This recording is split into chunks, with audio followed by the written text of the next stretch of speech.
Welcome to the Bilgewater video guide, where you're going to learn all about the sharks in the deep, as well as all the monsters that inhabit the ocean, and the pirates that sail the open seas, plundering all of Runeterra with their treacherous ways. This is your Bilgewater video guide. As introduced by the British pirate, apparently. Let's go check out the cards, let's go check out the region, let's go.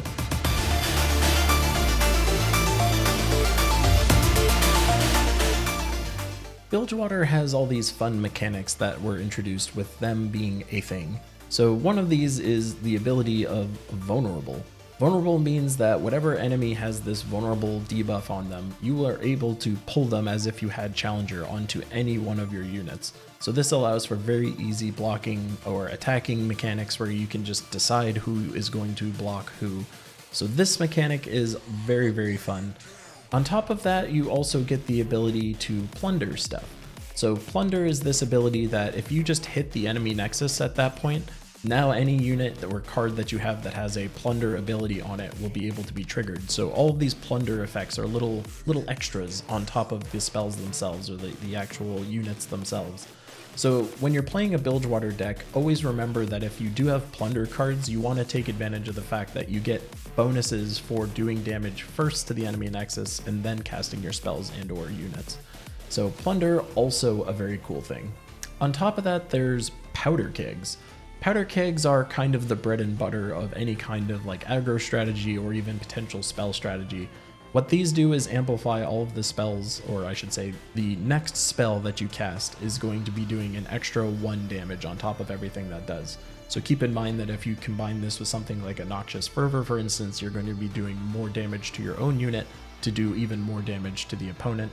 So it does amplify both sides of that card, or any spell like that. But this gives you that much extra value on top of that. So something like a Make It Rain that we can talk about in a bit is normally only doing 1 damage 3 times. With a powder keg on, it's doing 2 damage 3 times, which is a dramatically better spell. So powder kegs are something else that really amplifies things. But then on top of that, we get into the deep. The deep is the other mechanic that really symbolizes what's going on within Bilgewater if you want to take advantage of those types of units.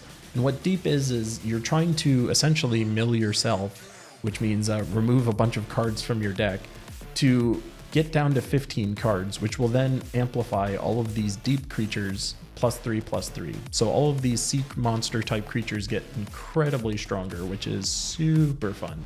So if you're going after a deep mechanic, you're going to be putting in tons and tons of these units that have this deep mechanic, as well as units that are trying to toss.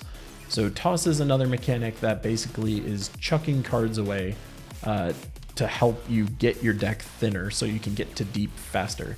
So someone like a Dredger is basically just throwing away cards, 3 cards right when you summon them. So this is helping you get to that deep mechanic that much faster. So those are the mechanics that were essentially unique or introduced with Bilgewater. As far as the champions go within the region, we have, starting with Mr. Fizz. Fizz is a champion that really is interesting and awkward. Basically, if you have any kind of spell heavy lineup, he's going to be relatively hard to get off the board. So if you are trying to build around Fizz, definitely want to be taking care of your spells in your deck. On top of that, when he levels up, he creates these Chum in the Waters in the hand. Admittedly, Chum in the Waters is a pretty not great card. Yes, you can summon a 5/2, but it's at slow speed. Granting Vulnerable at slow speed for 4 mana is also not so great. His flip card also not so great. So Fizz is someone that can totally work, but at the same time is not necessarily the highest value champion, I would think, in this region. But then jumping on to Miss Fortune, a very different story. So Miss Fortune is going to be doing a ton of damage, and if you're looking to get your plunder effect in here, Miss Fortune is going to really help you get that done. So every single time anyone attacks on your side, it doesn't even have to be her herself, she's going to be doing 1 damage to everyone that's in the combat itself, as well as the enemy nexus. So a very common thing in aggro decks would be to have Miss Fortune on the board, and then ultimately just attack, get a ton of extra damage, get a lot of plunder hits in, fun stuff. When she levels up, it gets absolutely bananas as well, because she's then hitting 3 times. So this effect is hitting once, so everyone that's battling in the Nexus takes 1 damage. This is everyone gets 3 damage.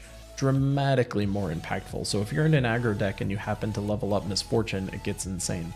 Another great thing about Misfortune is that she has Make It Rain as her flip card. So if you happen to draw a Misfortune as you have her on the board, you get Make It Rain, which is also a very nice anti-aggro, another nice trigger a plunder effect kind of card. So very, very, very useful. So as far as a champion goes, a 3-mana 3/3 that has this much upside is really nice. So Misfortune is a high priority champion within the region for sure. Newly introduced is Mr. Tahm Kench as well. This is more of like a control type champion, so this is going to be able to eat people on the other side, which will then hold them in their belly. This is a nice way of controlling the other team. Of course, if you're running something like a Tahm Kench, you need to be aware of protecting him, so healing spells are very useful. Increasing his amount of health is also very useful. Little tricks like that is going to make your Tahm Kench actually able to eat people reliably, as well as just continue to do it over and over and over. Frostbite, for instance, would be a nice partner with Mr. Tahm Kench, as that allows you to eat basically anything for free. So Tahm Kench is pretty great. His flip card, really not so great. This is allowing you to eat one of your own allies to absorb all their stats. It's at slow speed. I don't find this to be super useful, but this is the card when you get to eat everybody. So the turn after the first turn you summon him, you'll be able to swallow people. But this is the reason I mentioned the Frostbite, this striking thing. This means that he takes damage from whoever he eats. So you do need to make sure that you're either putting barriers on them. The opponent that you're trying to eat is frostbitten. They're very weak, so they're not going to pop your Tahm Kench when you try and eat them. Some kind of tricks to make sure that when you attempt to eat somebody, they stay eaten. On top of that is probably my favorite champion in the entire game, which is Twisted Fate.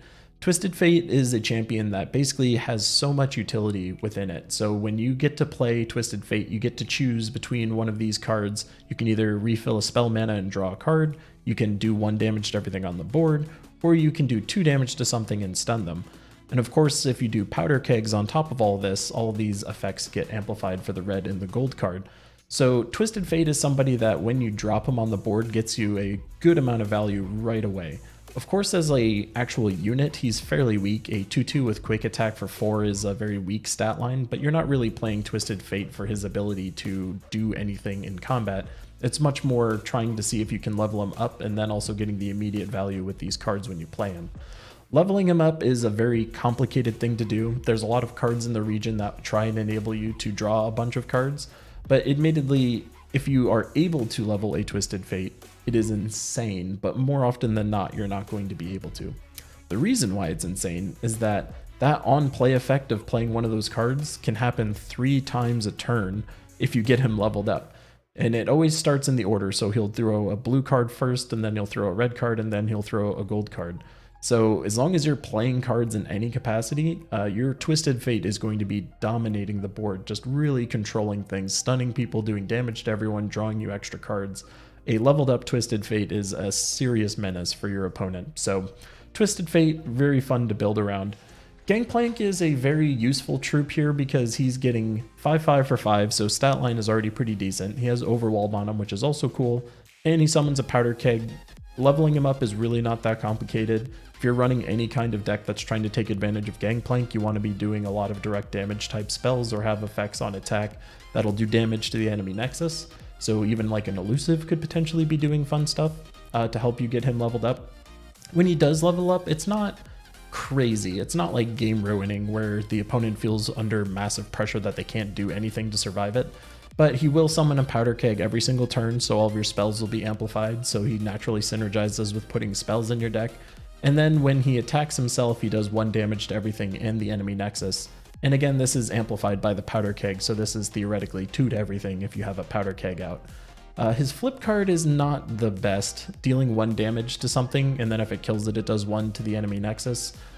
Trading a potential Gangplank into a 1 damage ping is really not the best.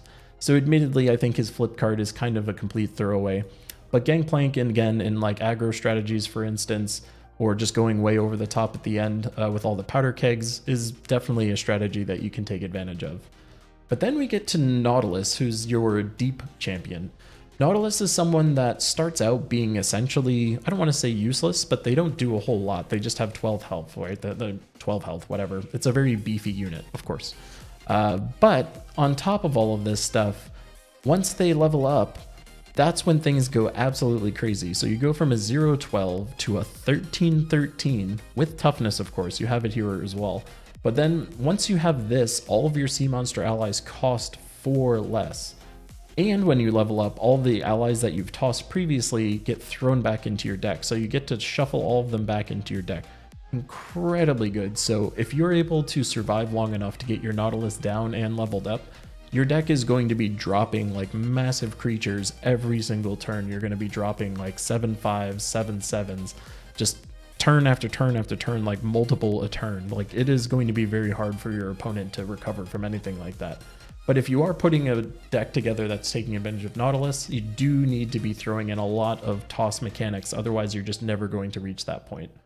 His flip card is actually pretty darn good. So this is basically a complete removal spell. As long as Nautilus is out on the board, you are shuffling that person that you stunned back into their deck, essentially removing it from the board entirely.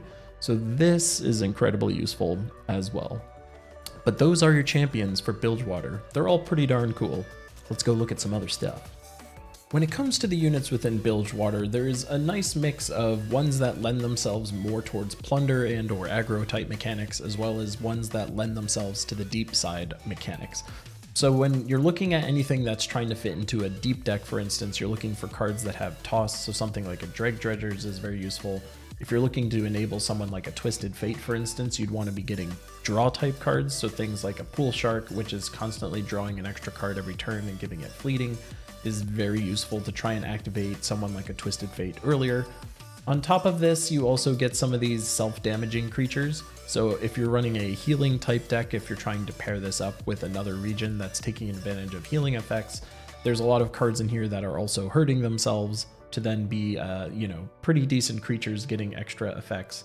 So if you have anything that takes advantage of hurting yourself, there's a bunch of units here, like Fortune Croaker is probably the biggest highlight in that capacity, since you get so much value out of it. 2 mana for essentially a 2/2 that is drawing you a card, tons of value there. Dreadway Deckhand is another major staple, just a nice 2/2 that's getting you a powder keg. Very useful to try and set up some early anti-aggro things with that powder keg. On top of that, you get other cards like Petty Officer, which is another very, very useful utility card. This is allowing you to either choose to get a powder keg or a random 1-cost follower. So you get a lot of flexibility here. If you need the extra blockers, someone like a Petty Officer can summon another follower. However, the powder keg is more often than not what you want to be going for. If you're taking advantage of Petty Officer, a powder keg is generally going to yield you more value than a follower would, but you at least get the choice. So that's always nice. On top of this, someone like a Zap Sprayfin, also incredibly useful for someone like a Twisted Fate. This is drawing you a spell out of your deck. It's also elusive, it also is attuned, which means you get an extra spell mana when you cast it. So it is a very high value card in terms of its stat line, what it does, but then also drawing you a spell. There's a lot of value out of Zap here. So Zap is a very high value card that you'd want to be throwing into a lot of decks that can take advantage of it. On top of that, the biggest boy that we'd probably want to talk about is the Riptide Rex, the Shark Cannon himself. So this effect, this cannon barrage, is absolutely devastating. So it's a plunder effect, so if you don't take advantage of plunder, you are going to be getting a very poor 7/4 unit, right? This isn't very exciting, 7/4 for 8 mana, not great. But if you can plunder them, Jesus freaking Christ, dude, he does 2 damage to units 7 different times, and then once all the units are dead, he starts hitting the enemy nexus on top of that. So a very common setup with Riptide Rex would be something like having a warning shot in your hand, which just does a 0 cost 1 damage to the enemy nexus, or you hit it with like an elusive creature, for instance, to then cast Riptide Rex. But Riptide Rex will completely eliminate so much of the board because it's 7 different instances of 2 damage to each unit, or to a unit. So that's a total of 14 total damage output it could be doing to the other side's board. So usually if you get Riptide Rex down with the plunder effect, it is lights out for the other team's board. Incredibly devastating. So someone you want to keep your eye on. The spells within Bilgewater are pretty good. Bilgewater. Bilgewater.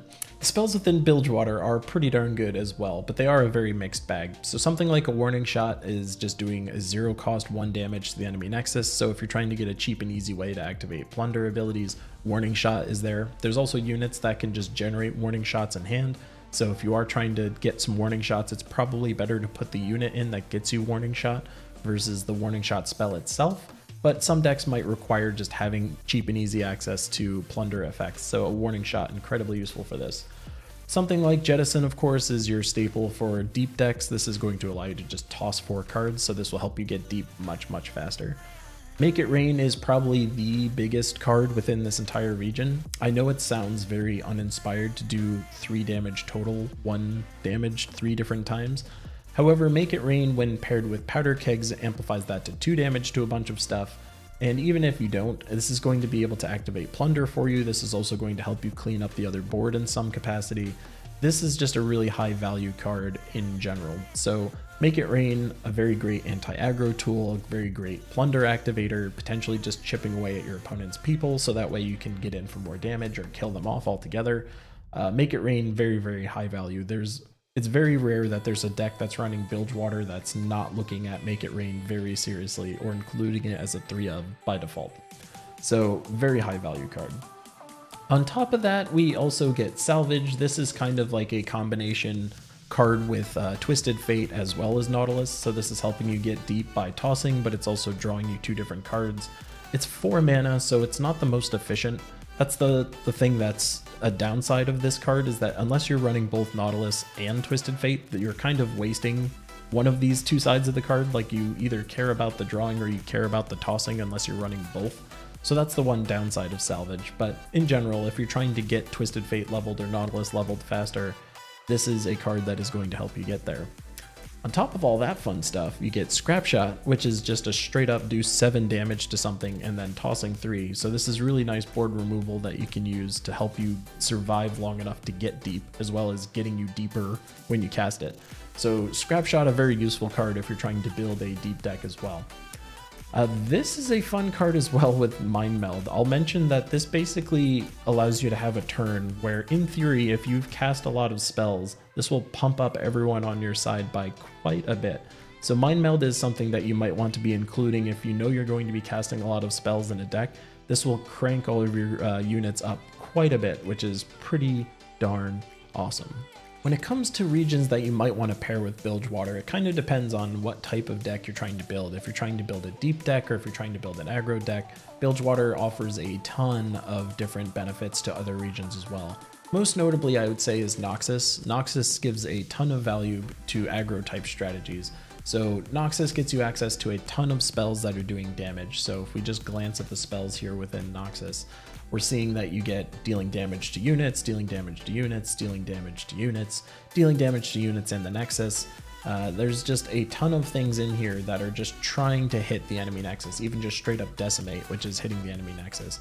So if you're trying to build an aggro strategy, something like Death's Hand, something like Ravenous Flock, something like Noxian Fervor, Decimate, these are all huge staple cards in aggro decks, just trying to hit the enemy Nexus as much as humanly possible. Even a Blade's Edge offers a ton of value in this regard, because you could do it to a unit or you could do it to the Nexus to activate then your plunder effects. So Noxus, if you're trying to take advantage of Powder Kegs and the explosive damage potential of that, Noxus offers a ton of value in that capacity. But then if we look at the spells as far as like an aggro deck, there's also a ton of aggro options within Noxus that help lend themselves to like a more Misfortune type build. So something like a Legion Saboteur is doing extra damage to the Nexus every time you attack. You also have something like a Legion Grenadier, which is doing damage to the Nexus when they die, Imperial Demolitionist, which is doing damage to the enemy Nexus. So you have all these different enablers as well to try and get in for that plunder mechanic. So Noxus is also incredibly powerful. The other thing that I'll mention here is that Noxus also provides incredible combo potential here. Something like the Leviathan, for instance, this is being able to just ping the enemy Nexus 3 times as long as it's on the board.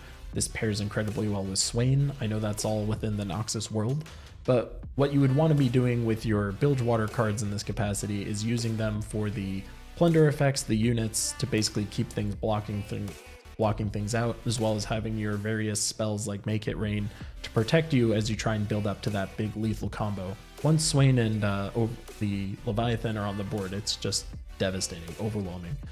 So if you're building in the more aggro capacity or more control capacity, Noxus gives you a very, very good partner region. If you're going for a deep mechanic, you might want to look at something like the Shadow Isles. So Shadow Isles is very interesting because it's generally known for having a ton of like weaker creatures that you kind of like spam the board with. So you have like a bunch of going wide type effects versus trying to go super huge. But there are also some other really interesting mechanics within this. So the biggest one I would say is probably from the spell perspective. If you're trying to build a deep deck, something like Atrocity can be a huge benefit to you. So this is killing someone on your side to do that much damage to anything. More often than not, like 99% of the time, you're using this to hit face with the enemy nexus. The deep components, so take your Nautilus that's leveled up, a 13/13, cast Atrocity on it. So not only do you have the potential to hit for 13 on the enemy nexus, you could just cast Atrocity on it and just straight up do 13 to the enemy nexus directly. So Atrocity, with all of those deep creatures that are having massive power components on them, Atrocity can just end games. And you also get other effects like Vengeance, for instance, to just kill people, summoning your strongest units onto the board to just spam them with all of your dead deep creatures all over again. That can be devastating as well. So something like Shadow Isles also lends itself very nicely to a deep deck type component. And there you have it, everything Bilgewater that you need to know to start your deck building and journey with the Bilgewater region. It is an incredibly powerful region. It has historically been in the top tiers of decks, so getting familiar with the cards within it and its capabilities are incredibly important. I hope this guide helped you. Look forward to future region guides. I love you guys. I'll catch you in the next one. Mwah.